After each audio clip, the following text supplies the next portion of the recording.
রাতে দরকার হয় রাত জেগে সীমান্ত পাহারা দিবেন, একটি কণা মাটিও যাতে দখল করতে না পারে। সীমান্তে ভারতের ফুসিন চলবে না, বিজিবিকে আরো শক্তিশালী করতে হবে। জাতীয় নাগরিক পার্টি এনসিপির নেতা নাসিরউদ্দিন পাটোয়ারী বলেছেন, বাংলাদেশের সীমান্তে কোনো ধরনের ফুসিন, জোরপূর্বক লোক পাঠানোর ঘটনা মেনে নেওয়া হবে না। একটি কণা মাটিও যাতে এখানে কেউ পুশিং করার মাধ্যমে দখল করতে না পারে সেই বিষয়ে আপনারা সচেষ্ট থাকবেন। তিনি সীমান্তে নিরাপত্তা জোরদার করতে বর্ডার গার্ড বাংলাদেশ বিজিবিকে আরো আধুনিক শক্তিশালী করার আহ্বান জানান। এক বক্তব্যে নাসিরউদ্দিন পাটোয়ারী বলেন, দেশের সার্বভৌমত্ব ও সীমান্ত নিরাপত্তা রক্ষায় বিজিবির সক্ষমতা বাড়ানো জরুরি।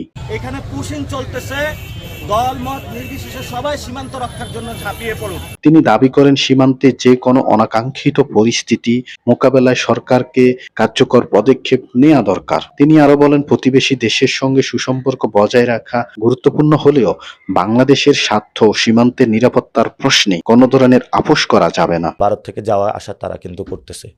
আমাদের সীমান্ত বলে কিছু নেই, সীমান্ত না থাকলে একটা দেশ কিভাবে হয়? সীমান্তে আইন ও আন্তর্জাতিক নিয়ম কানুন মেনে চলার উপর তিনি গুরুতর আরোপ করেন। সাম্প্রতিক সময়ে সীমান্তে কথিত ফুসিন ইস্যু নিয়ে বিভিন্ন মহলে আলোচনা চলার মধ্যে নাসিরউদ্দিন পাটোয়ারীর এই বক্তব্য নতুন করে বিষয়টিকে আলোচনায় নিয়ে এসেছে। একটা বস্তির মতন এখানে কাঁটাতার দিয়ে গড়ে তোলা হয়েছে, ভারতের একটা বস্তি। ইচ্ছা করলে তারা এখানে মানুষ খুন করে ওদিকে আবার চলে যায়।